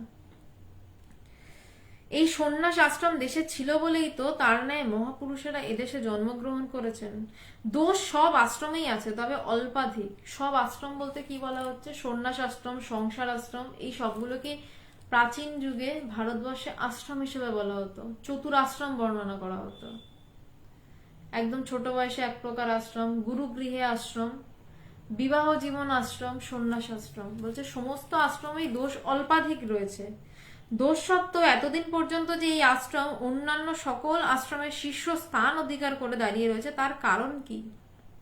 বলছে দোষ সব আশ্রমেরই রয়েছে। বিবাহিত জীবন, সেটাও একটা আশ্রম হিসাবে বর্ণনা করছেন। বলছেন তারও দোষ আছে, আবার সন্ন্যাস আশ্রমেরও দোষ রয়েছে। আবার গুরু যে গুরুগৃহে শিক্ষা পালন হচ্ছে সেখানেও তো দোষ রয়েছে। বলছে সমস্ত আশ্রমেরই দোষ রয়েছে, কিন্তু তারপরও দীর্ঘকাল এই সন্ন্যাস আশ্রমে মাথা তুলে দাঁড়িয়ে আছে কেন? এর কারণটা কি? বলছে যথার্থ সন্ন্যাসীরা নিজেদের মুক্তি পর্যন্ত উপেক্ষা করেন, জগতের ভালো করতেই তাদের জন্ম। এমন সন্ন্যাস আশ্রমের প্রতি যদি তোরা কৃতজ্ঞ না হোস তো তোদের ধিক, শতধিক। বলছে এমন সন্ন্যাসী সন্ন্যাস আশ্রমে থাকে যে তার নিজের মুক্তিও সে চায় না, সে নিজের মুক্তির থেকেও বেশি ইম্পর্টেন্স দেয় যে মানুষের কটা মানুষকে মুক্তির দিকে ঠেলে দেওয়া যায়। কি দায় ঠেকেছে সন্ন্যাসীদের বসে বসে বক বক করার, অন্যকে ভালো দিকে ঠেলার? সে তো নিজে মুক্ত হয়ে গেছে, সে তো নিজের সাথে নিজে ডুবে বসে থাকতে পারে, শ্রেষ্ঠ অবস্থা। কিন্তু সে তা করে না, সে আর একজন মানুষকে ঠেলে, প্রাণপণ ঠেলে। ঠিক ঠিক যে সন্ন্যাসী প্রাণপণ ঠেলে সে যাতে মুক্ত হতে পারে। বলছে এই সব মানুষগুলো আছে বলেই তোরা টিকে আছিস, তোদের সুবিধা। বলছে এই আশ্রমের উপর যদি তোরা কৃতজ্ঞ না হোস তোদের ধিক, শতধিক। বলিতে বলিতে স্বামীজির মুখমণ্ডল প্রদীপ্ত হইয়া উঠিল। সন্ন্যাস আশ্রমের গৌরব প্রসঙ্গে স্বামীজি যেন মূর্তিমান সন্ন্যাস রূপে শিষ্যের চোখে প্রতিভাত হইতে লাগিল। অনন্তর ওই আশ্রমের গৌরব তিনি প্রাণে প্রাণে অনুভব করিতে করিতে যেন অন্তর্মুখ হইয়া আপনা আপনি মধুর স্বরে আবৃত্তি করিতে লাগিলেন। স্বামীজি নিজে তো সন্ন্যাসী এবং তিনি নিজে নিজের মুক্তির চেষ্টা অবধি ছেড়ে এই যে এতক্ষণ ধরে এত বকবক করছেন শিষ্যের সাথে, শিষ্যকে একটু ওইদিকে ঠেলে দেওয়ার জন্য, নইলে বয়ে গেছিল, নিজে ব্রহ্ম বিজ্ঞানী ডুবে বসে থাকতে পারতেন। তো স্বামীজি মানে যখন রেগে গিয়ে বলছেন যে এমন সন্ন্যাসী আছে যারা নিজের মুক্তিকেও তুচ্ছ করে অন্যের ভালোর জন্য, বলছে তাদের যদি মানতে না পারিস তোদের শতধিক। শিষ্য বলছে আমার চোখে যেন মনে হচ্ছে স্বামীজি স্বয়ং সন্ন্যাস রূপে বসে রয়েছে। বলছে এই বলতে বলতে স্বামীজি সন্ন্যাস আশ্রমের গৌরব যেন প্রাণে প্রাণে অনুভব করছেন। বলছেন ভিতরে ভিতরে অনুভব করছেন, করতে করতে যেন আপনা আপনি মধুর স্বরে আবৃত্তি করছেন, নিজে নিজেই আবৃত্তি করছেন। বেদান্ত বাক্যেষু সদা রমন্ত, ধিক্ষান্ন মাত্রেণ চ তুষ্টিমন্ত, অশক মন্তঃ করণে চরন্ত, কৌপিন বন্ত খলু ভাগ্যবন্ত। এটার মানে বলছি, এটার মানে অল্পভাবে বলি। বলছে সব বেদান্ত বাক্যেষু সদা রমন্ত, বলছে বেদান্ত বাক্য নিয়ে সব সময় রমণ করো। বলছে সমস্ত সময় যে তুমি ঘুরছো, যা করছো, এটা সন্ন্যাসীদের মন্ত্র এক প্রকার। বলছে তুমি বেদান্ত বাক্য ভিতরে নিয়ে সবসময় ঘুরে বেড়াও, রমণ করো। ভিক্ষান্ন মাত্রে না চ তুষ্টি মন্ত্র, বলছে যেটুকু ভিক্ষা জুটবে সেটুকুই। অশোক মন্ত করণে চরন্ত, কৌপিন বন্ত খলু ভাগ্যবন্ত, বলছে তুমি খালি ঘুরে বেড়াও, তুমি খালি চলে বেড়াও, সন্ন্যাসী এক জায়গায় থাকে না। বলছে রামতা সাধু বহতা পানি, বলছে সন্ন্যাসী খালি চলে বেড়ায়, এক জায়গায় থাকে না, তার কারণ তাহলে ওই জায়গার প্রতি মায়া পড়ে যায়। বা সেই জায়গার মানুষদের তার প্রতি মায়া পড়ে যায়। বলছে একভাবে সন্ন্যাসী থাকবে না। অশোক মন্তকরণে চরন্ত কৌপিন বন্ত খলু ভাগ্যবন্ত। বলছে তার শুধু সহায় কি না কৌপিন, আর ভাগ্য যা যে পাবে তাকে নিয়ে যাবে সেটাই তার সহায়। আবারও বলছেন বহুজন হিতায় বহুজন সুখায় সন্ন্যাসীর জন্ম। সন্ন্যাস গ্রহণ করে যারা এই আইডিয়াল ভুলে যায়, বৃথৈব তস্য জীবনং। বলছে সন্ন্যাসীর জন্ম কেন? বহুজন হিতায় বহুজন সুখায়, বহুজনের হিতে বহুজনের সুখে। কেন সন্ন্যাসীর জন্ম? সন্ন্যাসীর জন্মের কারণ এটা। এবং সন্ন্যাসী কখন? যার সম্যক রূপে অজ্ঞান নাশ হয়েছে। আর যার সম্যক রূপে অজ্ঞান নাশ, তখন তার সামনে বহুজনও থাকে না, বহুজনের হিতও থাকে না। তার কাছে সব একাকার হয়ে সবই নিজের হিত, নিজের সুখী হয়ে দাঁড়ায়। কারণ সে নিজের থেকে কাউকে আলাদাই করতে পারে না। তাই সে ঠিক ভাবে যেভাবে নিজের হিত চাইবে, সে পরের হিত তেমন ভাবেই চায়। তাই বলছেন বহুজন হিতায় চা বহুজন সুখায় চা। এই করতে সন্ন্যাসীর জন্ম। সন্ন্যাস গ্রহণ করে যারা এই আইডিয়াল ভুলে যায়, বলছে যারা এই লক্ষ্য ভুলে যায় সন্ন্যাস গ্রহণ করতে, বৃথাইবা তাস্য জীবনং। বলছে তাদের জীবনই বৃথা। পরের জন্য প্রাণ দিতে, জীবের গগনভেদী ক্রন্দন নিবারণ করতে, বিধবার অশ্রু মোছাতে, পুত্র বিয়োগ বিধুরার প্রাণে শান্তি দান করতে, অজ্ঞ ইতর সাধারণকে জীবন সংগ্রামের উপযোগী করতে, শাস্ত্রোপদেশ বিস্তারের দ্বারা সকলের ঐহিক ও পারমার্থিক মঙ্গল করতে এবং জ্ঞানালোক দিয়ে সকলের মধ্যে প্রসুপ্ত ব্রহ্মসিংহকে জাগরিত করতে জগতে সন্ন্যাসীর জন্ম। সন্ন্যাসীর জন্ম কি করতে? শুধু ভিক্ষা করে দুমুঠো খেতে না। সন্ন্যাসীর জন্ম বলছেন কি করতে? বলছে জীবের গগনভেদী ক্রন্দন নিবারণ করতে। বলছে বিধবার অশ্রু মোছাতে, পুত্র বিয়োগ বিধুরার প্রাণে শান্তি দান করতে। যার ছেলে মারা গেছে, যার মেয়ে মারা গেছে, তার প্রাণে শান্তি দান করতে। বলছে ইতর সাধারণকে জীবন সংগ্রামের উপযোগী করতে। আর একজনকে সন্ন্যাসী হওয়া সেটা তো পরের ব্যাপার। বলছে যে আগে মানুষকে মানুষের মতন বাঁচতে শেখাও। কিভাবে শেখাবে না? শেষে সেই কথাই বলছেন যে জ্ঞানালোক দিয়ে প্রত্যেকের ভিতরে প্রসুপ্ত ব্রহ্ম সিংহকে জাগরিত করতে। প্রত্যেকের মধ্যে সেই ব্রহ্ম সিংহ রয়েছে, সুপ্ত হয়ে রয়েছে। সুপ্তর থেকেও আরো একটু নিচের স্তরে, তাই বলছেন প্রসুপ্ত, বিশেষভাবে সুপ্ত সেই ব্রহ্ম সিংহ ভিতরে রয়েছে। সেটাকে জাগানো সন্ন্যাসীর কাজ। এই যে ইতর সাধারণের দুঃখ নিবারণ করবে, মানুষকে মানুষ হিসাবে জানাবে, বিধবার চোখের অশ্রু মোছাবে। কিভাবে? বলছে সেই ব্রহ্ম সিংহকে জাগরিত করে। পরে নিজ ভাতৃগণকে লক্ষ্য করিয়া বলিতে লাগিলেন আত্মান মোক্ষার্থাং জগদ্ধিতায় চ। আমাদের জন্ম কি করছিস সব বসে বসে? নিজের সন্ন্যাসী ভাইদের এবার বলছেন আমাদের জন্ম আত্মান মোক্ষার্থাং জগদ্ধিতায় চ। কি করছিস সব বসে বসে? ওঠ, জাগ, নিজে জেগে অপর সকলকে জাগ্রত কর। নরজন্ম সার্থক করে চলে যা। উত্তিষ্ঠত জাগ্রত প্রাপ্য বরান নিবোধত। বলছেন কি করছিস সব বসে বসে? বলছে ওঠ, জাগ, আগে নিজে জাগ, তারপর অন্য সবাইকে জাগ্রত কর। বলছে তারপর নরজন্ম সার্থক করে চলে যা। ব্যাস, এই সন্ন্যাসীর কাজ। নিজে জাগা এবং অপরের মধ্যে ওই ব্রহ্ম সিংহকে জাগিয়ে দেওয়া। উত্তিষ্ঠত জাগ্রত প্রাপ্য বরা নিবোধত। আর কিছু নয়, ব্যাস এইটুকুই। বলছে এই সন্ন্যাসীর কাজ। আচ্ছা পিন্টু রানা, আপনার প্রশ্নগুলোই আমি আর খুঁজে পাচ্ছি না। প্রকাশ বিশ্বাস, আমি ব্রহ্মজ্ঞান অর্জন করতে চাই, কিন্তু আমার মনে দ্বিধা সংশয়, আমি যথার্থ গুরু কিভাবে নির্বাচন করতে পারি? আপনি গুরু নির্বাচন কিভাবে করতে পারবেন আমি বলতে পারি না, তবে দেখে নেবেন যার থেকে দীক্ষা নেবেন। কারণ কেউ পিএইচডির ছেলেকে তো একটা নার্সারির বাচ্চা বুঝতে পারে না যে সে কতটা শিখেছে। তো আপনি গুরুর কতটা সে ব্রহ্মজ্ঞানী আপনি পারবেন না বুঝতে। যা শুধু দেখে নেবেন গুরু সঙ্গ করতে পারবেন তো। আর গুরুর সাথে কথা বললে আপনার মন থেকে বলে দেবে যে হ্যাঁ এই আমার গুরু। আচ্ছা, আর কোনো প্রশ্ন পিন্টু রানা? আপনার যে প্রশ্নগুলো ছিল সেগুলো আমি খুঁজে পাচ্ছি না। আজকে তাহলে এই অবধিই থাক, পরের দিন তাহলে আলোচনা হবে। আজ এই অবধিই থাকলো।